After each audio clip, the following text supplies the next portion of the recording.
ज़्यादा आसान क्या है, भगवान से प्रेम करना या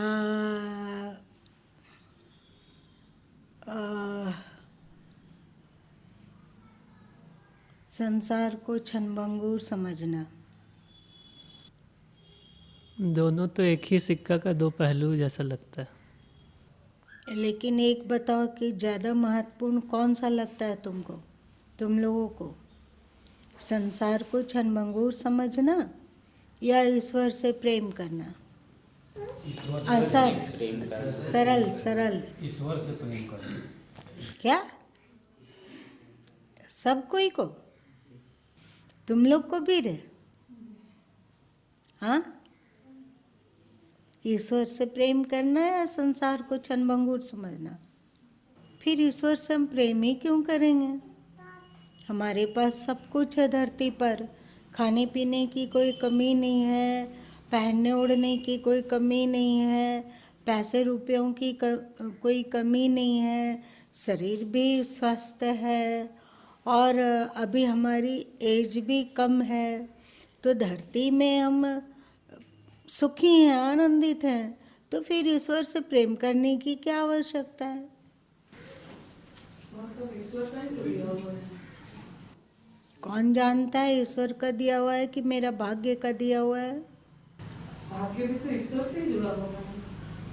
सांसारिक वस्तु कुछ भी कितना भी पा लिया जाए, वो जो शांति जिसको कहते हैं या तृप्ति जिसको कहते हैं, वो नहीं पाया जा सकता है। चाहे कुछ भी पा लिया जाए, सांसारिक वस्तु कुछ भी हो, चाहे संसार ही पूरा करना हो, वो स्थायी आनंद, स्थायी शांति, स्थायी तृप्ति नहीं पाया जा सकता।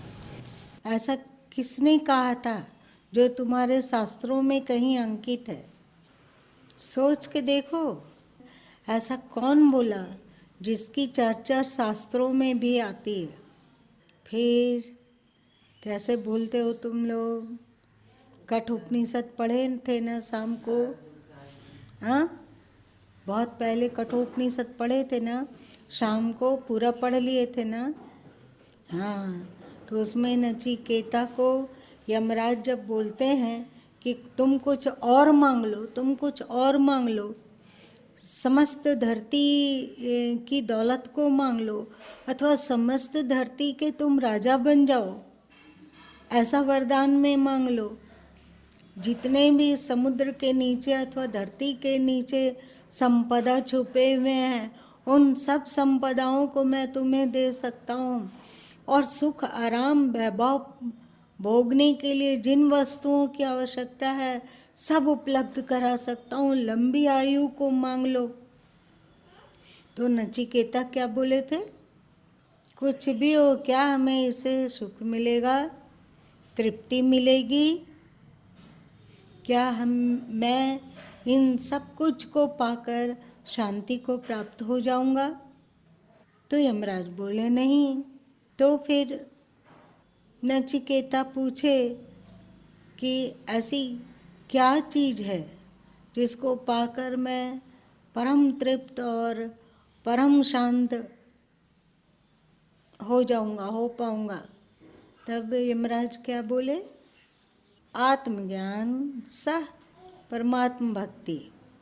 और याज्ञवल्क जी की कहानी भी तुम लोग को याद है।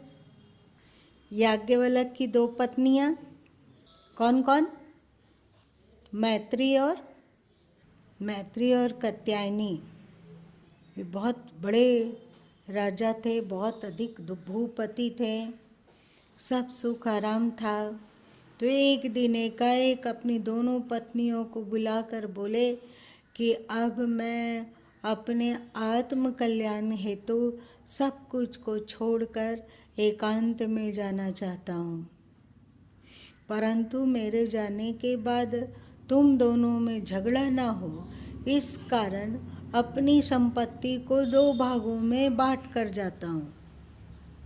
तो कात्यायनी तो चुप रही, क्योंकि थोड़ी वो ज़्यादा सीधी थी।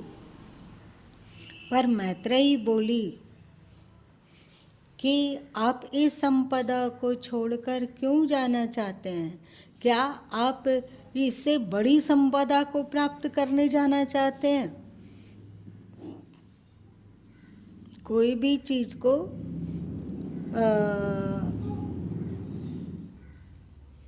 कोई कमाने के लिए सूरत अथवा मुंबई अथवा और कहीं क्यों चला जाता है? वहाँ ज़्यादा कमा सकेगा इसलिए चला जाता है। तो क्या यहाँ जो आपके पास संपदा है इससे कोई बड़ी संपदा आप प्राप्त करेंगे?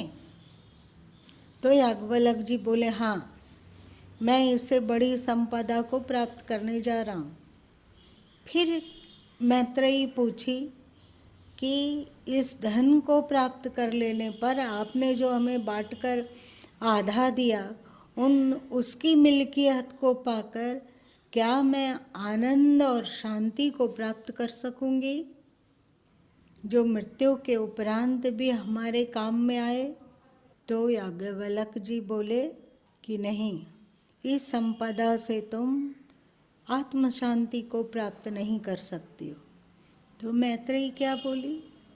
अपना चूड़ी खोलकर याज्ञवल्क्य जी को दी कि जो संपदा शांति देने में असमर्थ हो उसको अभी तक आप महत्वपूर्ण समझते हैं, तभी तो हम लोगों में बांट रहे हैं। ये लीजिए चूड़ी और पहन के बैठिए घर पर, मैं चली, साथ जाऊंगी सो नहीं बोली, मैं चली और फिर वो घर से निकल गई सच्चा सुख सच्ची शांति को ढूंढने के लिए।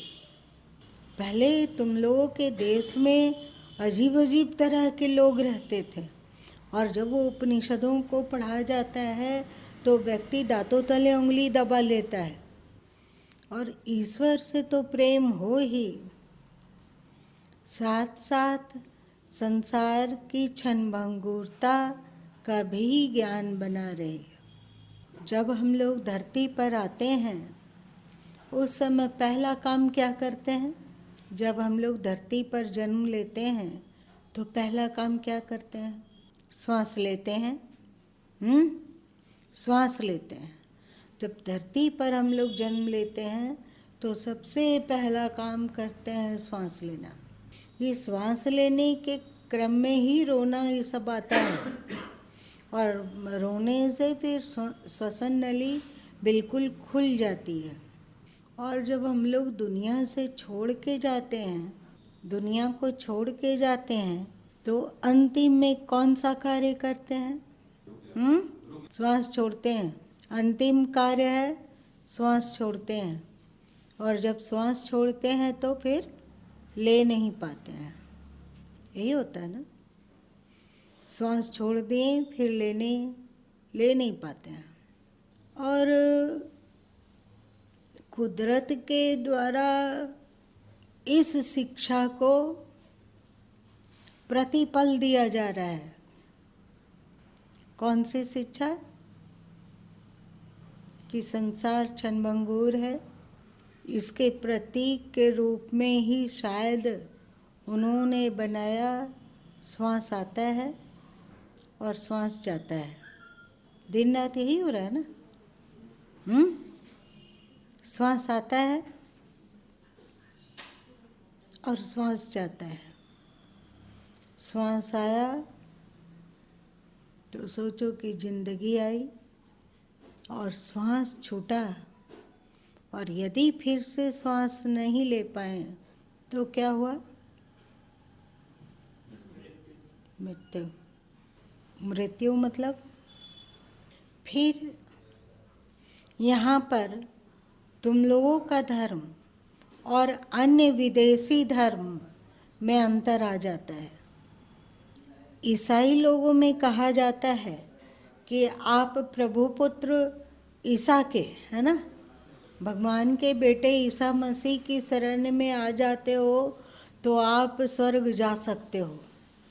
वहाँ पर ये नहीं कहा जाता है कि संसार को क्षणभंगुर समझो अथवा अपने विकारों पर विजय प्राप्त करो, काम पर विजय प्राप्त करो, क्रोध पर विजय प्राप्त करो, अहंकार पर विजय प्राप्त करो, संसार में रहते हुए भी जल में कमल की तरह असंग अछूता रहो। तुम लोगों के धर्म में कहा जाता है ना कि संसार में रहते हुए संसार को अपने भीतर मत बसने दो, संसार की इच्छाओं से मुक्त रहो। ऐसा ईसाई लोगों में नहीं कहा जाता है। आप प्रभु पुत्र ईसा की शरण में आ गए, अब तुम निश्चिंत रहो, तुम्हारे पाप क्षमा कर दिए जाएंगे और तुम स्वर्ग जाओगे और स्वर्ग का आनंद भोगोगे, यही कहा जाता है ना। और इस्लाम में कहा जाता है कि जो भोगना है भोगो, सब कुछ तुम्हारे लिए ही बनाया गया है। उन लोगों से कहा जाए कि आप मांसाहार का त्याग करके शाकाहार को अपनाइए, तो वे बोलते हैं कि कुरान में लिखा हुआ है कि धरती को, चांद को, सूर्य को और जितने भी जीव जंतु हैं उन सबको इंसानों के लिए बनाया गया है। तो सूर्य इत्यादि जो कुछ भी हैं उनके प्रति कृतज्ञता की कोई बात नहीं है, लेकिन वहाँ चांद की को महत्व दिया जाता है। पर साथ में ही बताया जाता है कि ये सब के सब तुम्हारी सेवा के लिए ईश्वर ने बनाया है अथवा अल्लाह ने बनाया है। और संसार, स्त्री, पुत्र, पौत्र, रुपया, पैसा, धन, दौलत, सब कुछ तुम्हारे लिए बनाया गया। जीव जंतु सब कुछ तुम्हारे लिए बनाया गया, तुम्हारे सुख के लिए बनाया गया। तो फिर हम लोगों के शास्त्र में ऐसा ही लिखा हुआ है, इसलिए हम चाहे किसी भी जीव जंतु को मार के खा जाते हैं, क्योंकि वो हमारा भोजन है। उन लोगों में क्या बताया जाता है कि तुम विकारों से मुक्त हो,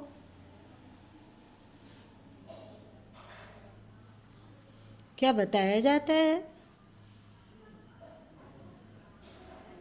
बताया जाता है दुष्टता से मुक्त हो जाओ, किसी की हत्या मत करो, किसी के बारे में बुरा मत सोचो,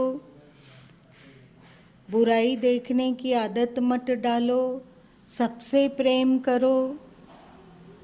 ये सब नहीं बताया जाता है।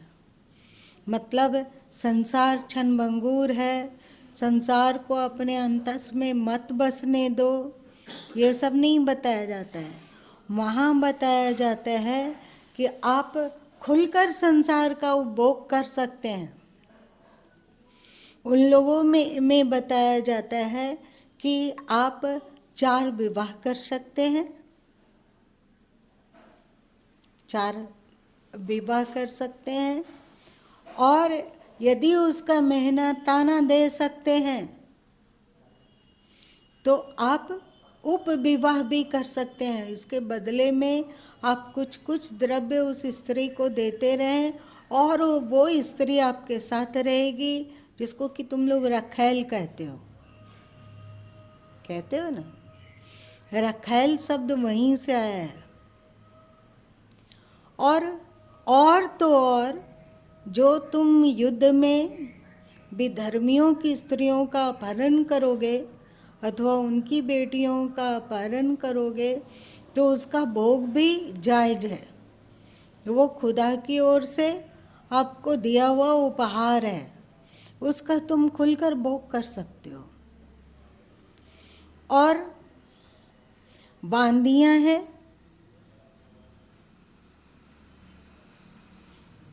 मतलब नौकरानियाँ हैं, उसका भी उपभोग कर सकते हो। खुली छूट है, जितना उपभोग करो उसको। उन लोगों को इतना कामुक बनाया गया, इतना कामुक बनाया गया, इतना कामुक बनाया गया। पहले वासना में हवा दी गई, 4 पत्नियां रख सकते हो, उसको शुल्क देकर रखैल रख सकते हो। उसके बाद अपने हरम में ढेर सारी बांदियों को पाल सकते हो और उसे बच्चा उत्पन्न कर सकते हो। कामुक बनाया, उसके बाद उसको लालच दिया गया कि ये सब जिसका तुम भोग किए उससे भी बहुत बेटर बेस्ट सुंदरियां तुमको जन्नत में मिलेगी। और जन्नत के लिए इतने पागल और दीवाने हो गए वे कि जन्नत जाने के लिए कुछ भी करने के लिए तैयार हैं वे। किसी इंसान का गला काटना हो अथवा दंगा फसाद करना हो, देशद्रोह करना हो अथवा उल्टी सीधी हरकत करना हो, उसको बस जन्नत चाहिए। और कुरान जन्नत जाने का सर्टिफिकेट देता है। इसलिए वो जो जो कहे कुरान उसको उसको करो पालन। कैसा बन जाता है, मानवीय गुण भी धीरे धीरे खोने लग जाती है। सब ऐसे नहीं होते हैं, पर उन लोगों का विचार ऐसा ही होता है। और तुम लोगों के धर्म में कहा गया क्या? अहिंसा, सत्य। हम लोगों में बोला जाता है सत्य बोलो। जोर दिया गया अहिंसा, सत्य, अस्तेय, ब्रह्मचर्य और अपरिग्रह। वहाँ किस ईसाई को ब्रह्मचर्य का उपदेश दिया जा रहा है? किस इस्लाम में ब्रह्मचर्य का उपदेश दिया जा रहा है? कहाँ कहा जा रहा है कि संसार को क्षणभंगुर समझकर इससे उपराम हो, जन्नत की इच्छा से नहीं, प्रत्युत ईश्वर के प्रेम में पढ़कर कि वही एकमात्र अपना सगा है, वही एकमात्र अपना हो सकता है। संसार तो क्षणभंगुर है, मिलता है विछुड़ता है, जैसे श्वास आता है और श्वास जाता है। और मृत्यु होती है किसी को, तो मृत्यु को देखकर हम लोगों के मन में होता है कि एक दिन हमें भी छोड़ के सब जाना है। होता है? नहीं होता? नहीं होता दीपक? होता है। इसलिए स्वाभाविक ही संसार और संसार सुखों से उपराम होकर हम धर्म में जुटना चाहते हैं, मन को पवित्र करना चाहते हैं, कर्म को पवित्र करना चाहते हैं, विचारों को पवित्र करना चाहते हैं और व्यवहार को भी पवित्र करना चाहते हैं।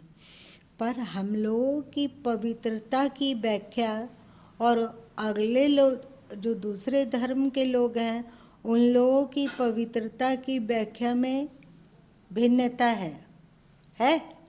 क्या है भिन्नता बताओ? हम लोग अपने आचार व्यवहार को पवित्र करना चाहते हैं, अपने आचरण की शुद्धि पे जोर दिया गया है हम लोगों के लिए। उन लोगों में आचरण की शुद्धि वाली बात नहीं है। चरित्र निष्ठा पर जोर दिया गया तुम्हारे में, और उन लोगों में चरित्र का कोई बात ही नहीं है। फिर चरित्र है ही नहीं। फिर पवित्र किसको कहा गया? पवित्र कहा गया जो उसके धर्म से जुड़ गया, या फिर अगर नहीं जुड़ा है तो उसको जोड़ने की, मतलब किसी भी प्रकार से येन केन प्रकृति उसको अपने धर्म में जबरदस्ती ले आना। फिर जैसे हम उसके धर्म को नहीं मान रहे हैं और वो मेरा गला काटेगा तो वो हलाल है, वो पवित्र है। हमारे यहाँ ऐसा नहीं है। हमारे यहाँ ऐसा नहीं। तो निर्विकारिता और विरक्ति वैराग्य का जो उपदेश तुम लोगों के धर्म में है, वैसा उपदेश किसी धर्म में नहीं है। भारत में उत्पन्न अन्य धर्म जैसे जैन, बौद्ध और सिख लोग, इन लोगों में भी ये क्वालिटी है, क्योंकि ये भारत से उत्पन्न धर्म है। सच पूछा जाए तो ये हिंदू धर्म से अलग है ही नहीं। इसे अल्पसंख्यक कहलाने की इच्छा जागृत हुई, जिससे कि हम लोग विशेष सुख सुविधा को प्राप्त कर सके, इसलिए उन्होंने क्या कहते हैं उसको, धरना प्रदर्शन इत्यादि किया कि हम लोगों को हिंदू धर्म से अलग घोषित किया जाए, जैसे हम लोग संख्यकों का जो सुख है उसको उपभोग कर सकें, जो सरकार के तरफ से उन पर न्यौछावर किया जाता है, बरसाया जाता है, उसका उपभोग कर सकें।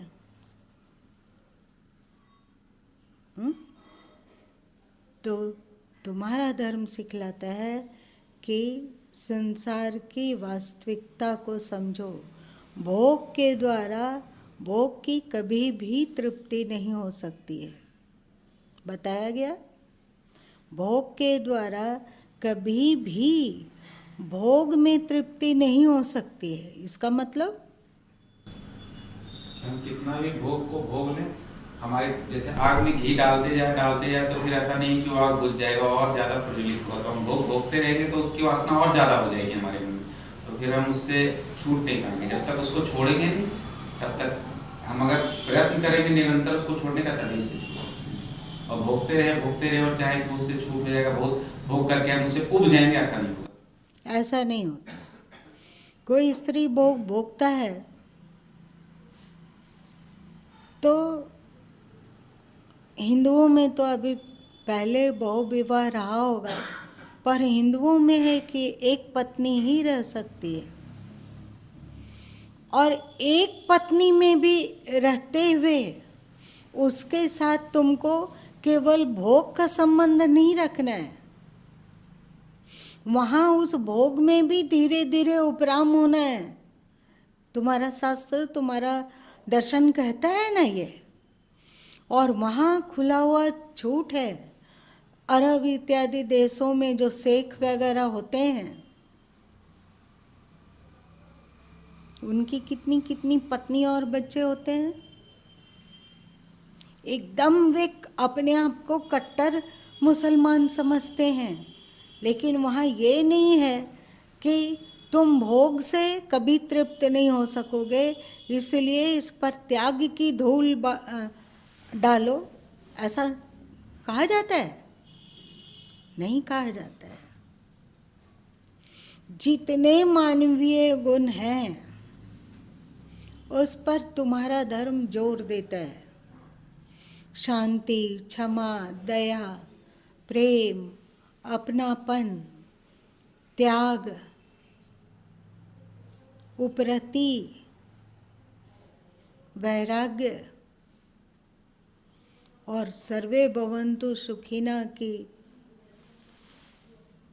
अंतिम पताका, सब सुखी हो, ये तुम्हारा धर्म कहता है। और किसी का भी कहता है क्या? सर्वे भवन्तु सुखिनः इत्यादि की वृत्तियों किसी में नहीं है। वसुदैव कुटुम्बकम किसी में नहीं है। चलो, ये तो फिर से तुलना हो गई तुम्हारे धर्म और अन्य धर्मों में। इस बात को जानो कि एक साथ दोनों को साधना चाहिए। संसार की क्षणभंगुरता को भी समझना है और ईश्वर भक्ति और प्रेम की ओर भी बढ़ना है।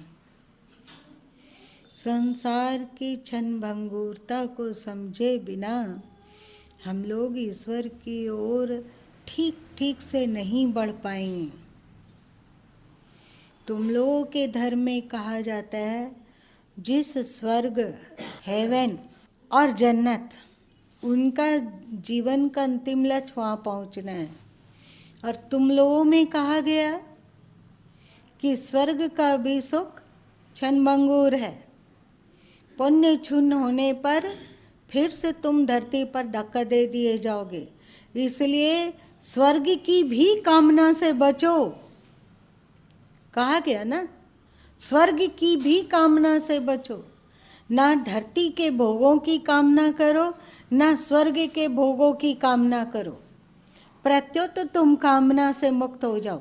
यही ना गीता कह रही है। ये कहाँ है? धरती के की कामना से भी मुक्त हो और स्वर्ग की भी कामना से मुक्त हो जाओ। सच पूछा जाए तो थोड़ा सा विश्लेषण करने पर, थोड़ा सा डूब कर उस पर विचार करने पर ऐसा लगता है कि ऐसा कौन सा पुण्य था, ऐसा कौन सा सद्कर्म किया हम लोगों ने जो इतने उदात्त धर्म में हम लोगों का जन्म हुआ और भारत भूमि में जन्म हुआ। और साथ साथ में भगवान ने हम लोगों को क्या दिया? सत्संग। नहीं लगा कि हम लोग बहुत भाग्यशाली हैं? कौन सा पुण्य? भगवान से प्रार्थना करो कि उस पुण्य का मार्गदर्शन करें कि हमने क्या किया जो ऐसा सुयोग पाया, कि आज फिर से वही करेंगे, जिससे आने वाले समय में, मतलब आने वाले जन्म में फिर से हमें ये सब के सब सुयोग मिलेगा, है ना? तुम लोग को नहीं लगता है कि जाने कि कौन सा ऐसा सुयोग था, क्या कौन सा ऐसा कर्म था?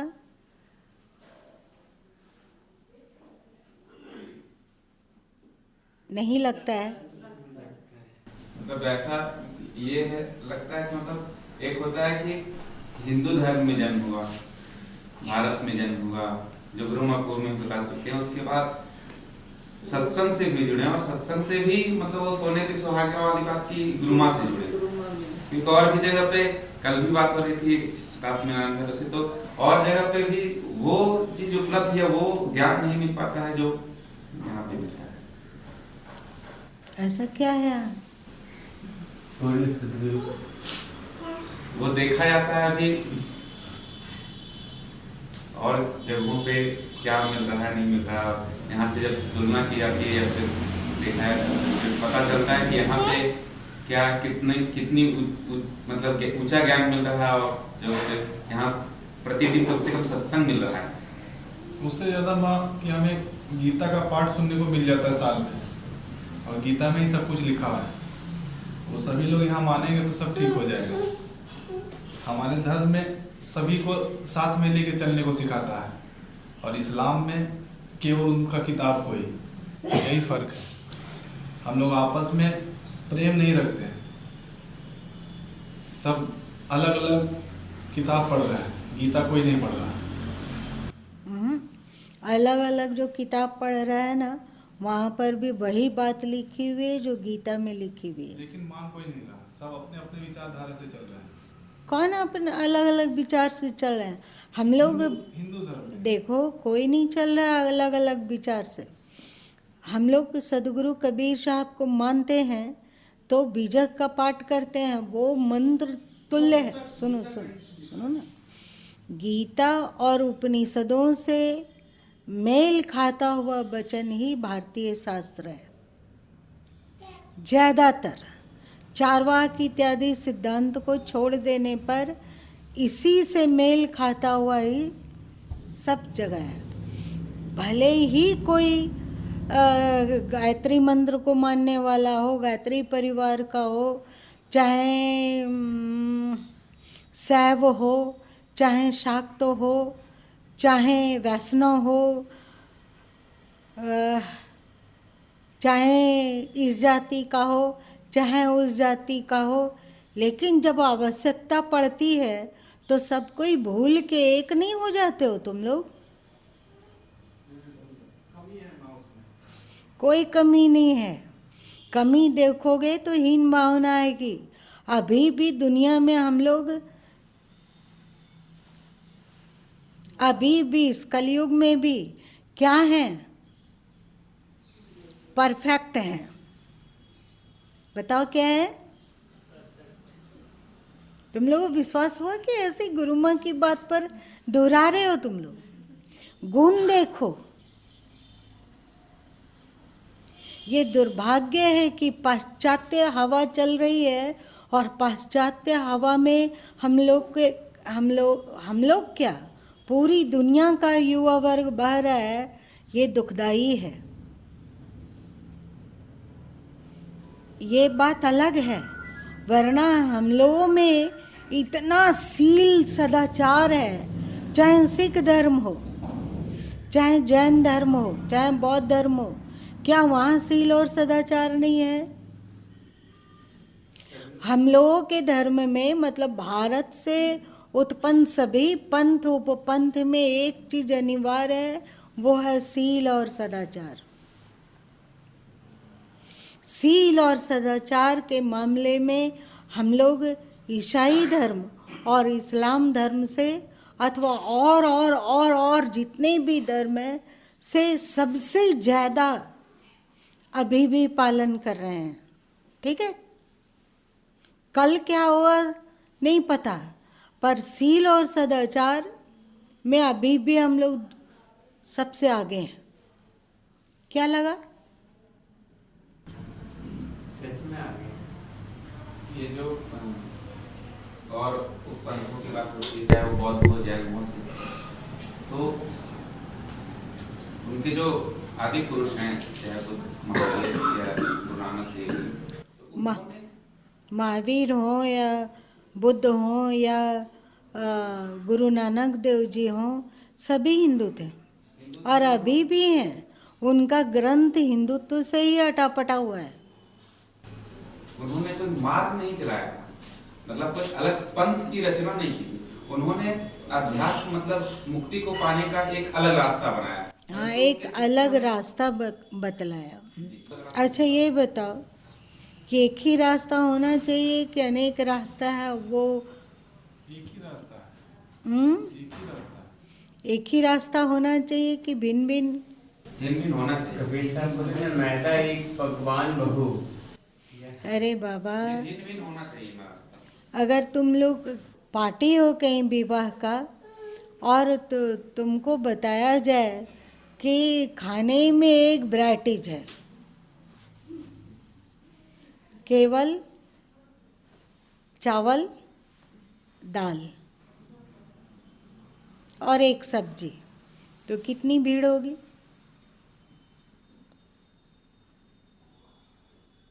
बता। कम? तुम जाओगे? कम नहीं, गधा के सिर से सिंह जैसे भीड़ गायब रहेगी। और ये तो हमने बोल दिया चावल दाल और सब्जी, और यदि केवल दाल अथवा केवल चावल अथवा केवल एक प्रकार की सब्जी, तो क्या होगा?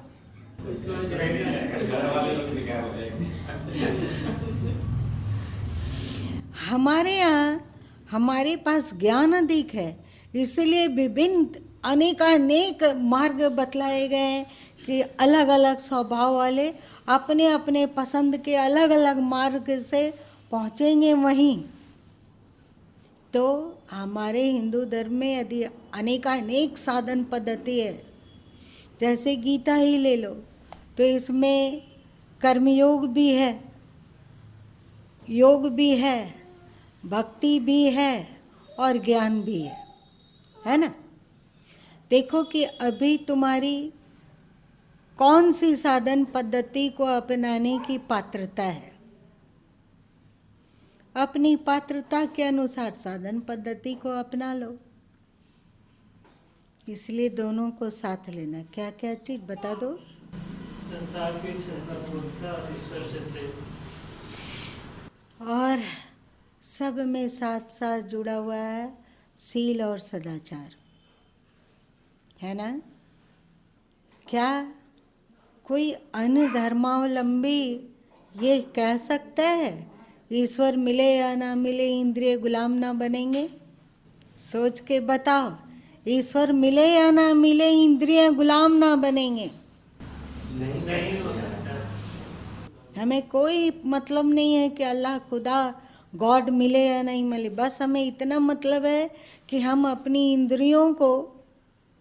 इंद्रियों के गुलाम नहीं बनेंगे, कि हमको ये देखना है, ये भोगना है, ये खाना है, ये सुनना है, ऐसा बोलना है, इसके गुलाम नहीं बनेंगे। इंद्रियां गुलामी भी कोई किसी चिड़िया की नाम है? ये किस किस धर्म में है और कहा गया? किस किस धर्म में आता है कि इंद्रियां गुलामी मत करो? ईश्वर मिले या ना मिले इंद्रियां गुलाम ना बनेंगे। गंगा जल ना मिला तो नाली नीर ना पिएंगे, यही है ना तुम लोग? यदि गंगा जल नहीं मिलेगा तो क्या हुआ? नाली का पानी नहीं पीने जाएंगे। उसी तरह क्या हुआ? ईश्वर मिलेगा तो भी ठीक, नहीं मिलेगा तो भी ठीक, वो अपने जगह में रहे, हम इंद्रिय गुलाम नहीं बनेंगे। ये कहने का साहस करने वाला अगर ईसाई लोगों में कह दिया जाए कि इस पुत्र मिले ना मिले इंद्रियां गुलाम ना बनेंगे, अथवा इस्लाम में कहा जाए कि अल्लाह मिले या ना मिले इंद्रियां गुलाम ना बनेंगे, तो क्या होगा? क्या होगा? कल्पना ही नहीं सर जी, होगा क्या? सो क्योंकि वहाँ इंद्रिय सदाचार चरित्र का तो चर्चा ही नहीं, शब्द ही नहीं हुआ, ये चर्चा वहाँ है ही नहीं, तो क्या होगा वो कल्पना भी नहीं कर सकते। अल्लाह से बढ़ के अगर हम इंद्रिय निग्रह को मान रहे हैं तो हम काफिर हैं। अल्लाह अथवा किसी भी महापुरुष से बढ़कर, पैगंबर से बढ़कर, चाहे अल्लाह से बढ़कर, चाहे जन्नत से बढ़कर, चाहे किसी किताब से बढ़कर, मतलब कुरान से बढ़कर, अथवा कोई भी, यदि गीता भी कह दे कि इंद्रियां गुलामी करो, तो गीता को कहेंगे तुम अपने जगह पर रहो, हम तो इंद्रियां गुलाम नहीं बनेंगे। मुक्ति मिलेगी तो भी ठीक है, नहीं मिलेगी तो भी ठीक है। क्या लगा? शरीर में सनसनी फैली, इसलिए विवश होकर कहना पड़ता है। क्या अंतिम में बोल दो तो उठ के यहाँ से आज समाप्त करते हैं। गर्व से कहो हम हिंदू हैं। चलो।